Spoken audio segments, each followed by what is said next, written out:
A dweller of the depths. Here's your look. The Mattel Master Universe Origins Merman.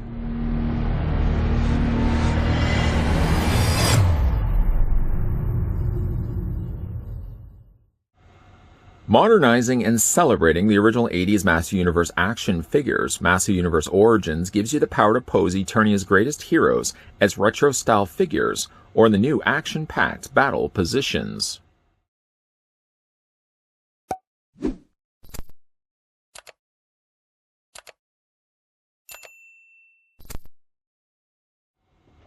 Before we take a trip under the sea, I wonder if he knows Sebastian. Anyways, the first thing we're going to want to do is figure out how tall Merman stands. So I'm going to take the tape measure right to the very top of his head. Stop it right there. According to the readouts, the figure stands 6 inches. Well, 6.003. We'll just stick with 6 for now. Switching that to centimeters, Merman stands 15.2 centimeters tall. For some size comparisons, let's bring in some of the other figures that we had a look at. There's Beast Man. There's Evil Lyn. And because he's evil, he gets to stand by himself. There's Battle Armor Skeletor, one of the recent figures that we also had a look at. The figures are roughly about the same size to one another, except for Evil Lyn. She sort of is standing in front of everybody else. But they're roughly all going to be the same mold. Some of the changes, of course, like Beastman, for example, has the additional fur, which will be used later on for Mossman, I'm sure of it. But Merman and Skeletor are very identical, similar arms, similar legs, and similar feet as well. Yeah, he is pretty evil, isn't he? Probably just needs a hug. To come include with Merman, you get yourself a comic. Luckily, it's not the same comic that we've looked at before. I don't know how many more times I can look at Beast Barrage. But you do get yourself a different one, sort of centered around the characters that make up this particular wave. So unfortunately, as it goes per wave, each wave comes with its own unique comic. But you'll see this comic at least 3 other times as we have a look at the other figures. Those figures, by chance, if you look at them on the back, there's He-Man and Skeletor, which basically are just revisited characters. Every single wave is going to come with those same He-Mans and Skeletor, which I'm okay with. It means, yes, there's probably going to be a lot more of them on the pegs at your stores, but at least it gives everybody the opportunity to get a He-Man and Skeletor. We'll also be looking at She-Ra. We'll also be looking at Roboto, I don't know why I had to say it like that, Zodak, and, of course, Merman in this review. One thing about this particular comic is it doesn't have a title on the front. The other further thing I want to point out is that the inside of the comic doesn't have any dialogue whatsoever. I have noticed this before, but I can't tell whether I've gotten myself European packaging or if they have just basically done away with all the dialogue or worded description on the inside of the comic. Just done away with that completely for the cost-saving measures of just producing a comic that then everybody can get with their packaging. If you have picked up any of these recent waves, let me know down below in the comments section if dialogue was inside your comic. If it was, I probably have myself like European packaging. If it wasn't, then probably, again, across the board, they just decided for themselves. It's just a lot easier just to produce one comic where you can visually kind of understand what's going on here. You don't necessarily need any bit of reading or dialogue. But let me know down below in the comments section. It'd be greatly appreciated. Put that to the side. He comes included with one thing for his accessory. Anybody want to guess what it is? Yes, you, sir, in the back. Sorry, you're going to have to speak up. Corn sword. Yes, he does come included with this corn sword, which by now I think everybody has basically just coined the term corn sword as the thing that Merman wields in his hand. I'm not really sure what the intended plan was initially for this, if this was supposed to be something else. I suppose if you look at it closely, it does kind of bear more of a resemblance just to teeth, because it looks like he's probably forged the sword out of bones and things that he would have found in the waters. But yeah, when you look at it from a distance, you know it looks like a cob of corn. You can't say it doesn't. It is molded of course, all yellow plastic, and it fits into Merman's hand. Only one hand, though, because this hand right here is just a relaxed hand. You can't do anything. You can't fit that into his hand at all, so it does mean limited choices. Choose wisely. Put that in his one hand, and as you can see, he holds it perfectly fine. Nice tight grip, tight grip. And then, of course, this other hand is just relaxed. Guess for accepting change. I don't think he warrants a tip, if you ask me. But you can go ahead and you can remove this. Technically, I suppose you could fit it into his back if you wanted to. But there isn't really necessarily a place, a compartment designated to hold the corn cob sword. So we'll go ahead and just put that to the side for the time being. Getting a closer look at Merman. I almost would feel to say that of all the figures of this particular wave, the one I was most excited for was Merman. Is that kind of strange? I feel like I have more of an attachment to Zodak for personal reasons of the vintage toy line, which we'll talk a little bit more about when we get to looking at that figure. Oh, now everybody's curious what's connected this humbled reviewer to Zodak. We'll talk about that later. In the meantime, let's get a closer look at what I feel to be my favorite figure of this specific entire wave. Of course, there's only like 4 figures to choose from. Now, of course, Merman here is in his classic vintage style. Doesn't really quite look like the way he looks in the cartoon. No, certainly he doesn't. Of course, this will find its way down the road as a reissue, a re-release, and a remolding and recoloring as Stinkor. Similar to the original vintage line. I mean, when it goes certainly for being a vintage figure, this is, I feel, where the separation comes. If you're somebody that's wanting these figures to look like their cartoon counterparts, you're really not going to get it with this line. What you are going to be getting instead is sort of new articulated vintage figures, because that's essentially what they are. You get the benefit of having more additional articulation in the bodies, for example. But like when it comes to like their heads for the most part, short of maybe like re-sculpting brand new modernized heads like He-Man, most of them are going to bear more of a strong resemblance to their original vintage line. I feel like that's the case certainly here with Merman. The sculpting of his head is really quite good. It's puzzling as to really what exactly is going on in his head. From the back, it kind of looks like a raisin. And you know my feelings when it comes to grapes and raisins. Sculpting is pretty good on it. Minimal, certainly, on the paint. The areas that have sadly gotten paint on them, they have, like for the teeth, for example, you can see there's a little bit, I don't know if it's just not enough of the white paint or some other paint has made its way onto the teeth. There is also in the bottom corner there, I got a little bit of yellow and I've got a little yellow on the top. I do want to certainly stress the fact that that's probably only going to be on my figure, but unfortunately, like paint quality, paint application isn't the cleanest on some of these figures. As for it goes, certainly for the rest of his body, if you were to just strip this off, it would result in him being naked. You're basically going to be getting yourself a Skeletor figure. Well, maybe not necessarily this one with the different torso piece, but like the arms are going to be the exact same.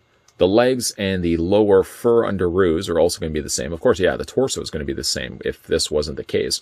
Legs and feet are all going to be identical to one another. So there is a lot of reusing of molds that go from one figure to the other, similar to, again, that vintage line. The one thing that is different, of course, when it comes to Merman, not only is the coloring that they decide to go with for the coloring and plastic, I almost feel like that's a teal, like a tealish blue. I didn't probably have to add the ish on the end of it, but sort of a teal colored blue, one of my favorite colors. And I really feel like a color that's dated by today's standards. I don't think anybody really buys teal of anything. Teal furniture, teal clothes, painting their rooms in teal. I just don't think that happens anymore. And then, of course, the other thing he's got over top of it is this kind of fish fin torso armor piece, which unfortunately is really loose. It's not even a case where it's not strapped properly on the back. If you look at it, probably I could maybe drop it down by one more. Let's try doing that. Normally I just leave these as is. I don't even consider the idea of adjusting the straps. Maybe I should open my mind to the idea of doing things a little bit. There we go. You know what? That may have fixed it. That may have fixed it. So it was a little loose. I remedied that over the course. I mean, you literally watched me problem solve this issue. And I've got myself, as a result of it, a much tighter torso piece. Torso looks good. Not a lot of paint, really no paint. It does have like the little starfish there, little scales, little fins on the sides. That looks good. It's all softer plastic. And again, strapped together on the back. Problem solved it. Did it myself. Virtual star. You can see down below as well, he's got the 2020 logo because, again, it's using the torso piece from the previous Skeletor. Same fur lower underoos. In this case, it's done with a light kind of neon green and a very weird colored orange. It's like it's an orange that it doesn't know what it wants to be. Does it want to be yellow? Does it want to be orange? Does it want to be something in between? That's okay. That's okay. It's a bit of a strange color. Like the color seems a little jarring. It's close, but it's not quite there. Obviously, one is paint, one is molded plastic. As you get a little bit further down, sculpting of the boots, I was a big fan of these on Skeletor, and I'm still a big fan here on Merman. Of course, it doesn't get any additional color. Skeletor's would be purple. Merman basically uses that same outdated teal as the rest of his body. Speaking of bodies, let's have a look at the guy's articulation. His head rotates all the way around. A nice large ball joint, by the way, on these. So not only do you move considerably low down, high up as well, you can also rock it back and forth also. As for the arms hinge out, full 90-degree angle. You can rotate the arms all the way around as well. And don't worry, this is soft enough plastic. This will stay out of your way. You can also rotate the arms all the way around. There's a hinge joint right here on the elbow. You can bend that back and forth. And you can rotate the hand all the way around. Same idea, same Z's. Now, I will notice, unfortunately, I do point out to you, the guys, that the torso, unfortunately, is loose on Merman. I don't know if it is just a molding issue. I mean, obviously, the longer this line goes, unless they come up with a brand new mold, if they're continuing to cast in the same mold, there is going to be mold degradation. And I don't know if it's just resulting in a loose joint. It could, again, just be mine, but I just want to mention that joint's a little loose. This joint is a little loose on Merman. Legs split out. You can go forward and back on the legs. There's the bend at the knee. And again, if you want to have these in the articulated, in the styling of their vintage line, all you're basically going to do is bring the legs forward. You're going to bend the legs, bend the knees, and then you're just going to sort of compensate with the feet. Bingo bango, you got yourself vintage Merman. Again, it's really crazy the fact that they're putting that in as a selling point to this line, because people are either going to be buying them because they're big Masters of the Universe fans, or they just want to get into a new toy line. I don't really think you have to advertise it as, this is now vintage. Oh, wait. Okay, now this is modern. You're literally just straightening out the legs. You know, call it what it is. It's smart marketing. The feet also move back and forth, a little loose on Merman. He does also have the leg articulation, or foot articulation, and he does have ankle pivot. Let's go ahead and grab his corn cob sword, put that into his hand, and you got yourself a nice looking Merman. I mean, again, I feel like I still have, maybe as a toy line standpoint, a little more of a connection to the other character. I'm actually drawing a blank right now. Zodak. Yeah, Zodak. I have more of a connection to Zodak, which of course will lead to a story when I have a look at that figure. But again, I've always wanted a Merman when I was younger. Never got one. He was sort of one of those main characters that I just sort of never got around to picking up. But I do like this one. I like the way that it looks like its vintage counterpart. Admittingly, yeah, it doesn't look anything like his cartoon counterpart. Admittingly, yeah, they're just going to simply reuse this mold him in black, and release him as Stinkor. But that's the way that the original vintage line was, and they're continuing the trend still with the Origins release of Merman here. Though I was heavy into collecting Master Universe as a kid, somehow Merman slipped through my watery grip. Chalk it up perhaps just to the timing of when I was picking up these figures, that waves could come in, waves could sell out. No, I'm not talking about water waves. Figure waves could come in and out of the stores, sell out. And unless they were able to restock them, simply they would just move on to the next wave. And that was a lot of the times the problems with collecting in the 80s. If you missed your chance when they initially came out, there was no such thing really as eBay back in the day. If you didn't get a Merman then, you missed your chance unless maybe you saw one at a garage sale years later. With this particular wave, of course, we've got ourselves 6 figures, but if you exclude both He-Man and Skeletor, which we've already had a look at already in this review, or previous reviews, then it leaves She-Ra, Roboto, Zodak, and the Merman that we're having a look at in this review. At least they're small enough waves. They're also very inexpensive to pick up. If you are lucky enough to find these in stores, I think they're on average about $14. I pay a little bit more, unfortunately, because I have to order these ones online. But at least they're reasonably priced, that you can get yourself an entire wave for probably like $100 or so, which I think is what I spent for these 4 figures. Worth it? I think so, because I want to continue to collect the Master Universe Origins figures, even if, unfortunately, I can't find them in local retail stores. Boo. I am kind of really excited about opening up that Zodak, simply just because the attachment I have to that original figure. What's the story with Zodak? Stay tuned. It's going to be coming soon. And then, of course, She-Ra. My sister had a She-Ra. I remember her getting it for her birthday. So there's all these attached memories to these figures. Even though they're the original figures I'm thinking of, I'm certainly reminded of them when we're having a look at the Master Universe Origins figures, which again really bear a very strong resemblance to that original vintage line. Improved articulation is always a good thing. Unfortunately, when it comes to Merman's torso, he's a little loose on the torso, but I like the fact at least he's super articulated, which the original figures didn't have. When it comes to, of course, his accessories, what other thing could you throw with Merman than his corn cob sword? Come on. It looks like a cob of corn. Merman is a great looking figure. Obviously, he's going to just get re-released down the road as Stinkor, and I'm all for the idea. I never had a Stinkor either, so victory will be mine. Not, unfortunately, with the original vintage line that came out back in the 80s, and of course trying to buy those now would be a little bit more difficult, but I can now live vicariously through my slightly older self, to now pick up these new Master Universe Origins figures.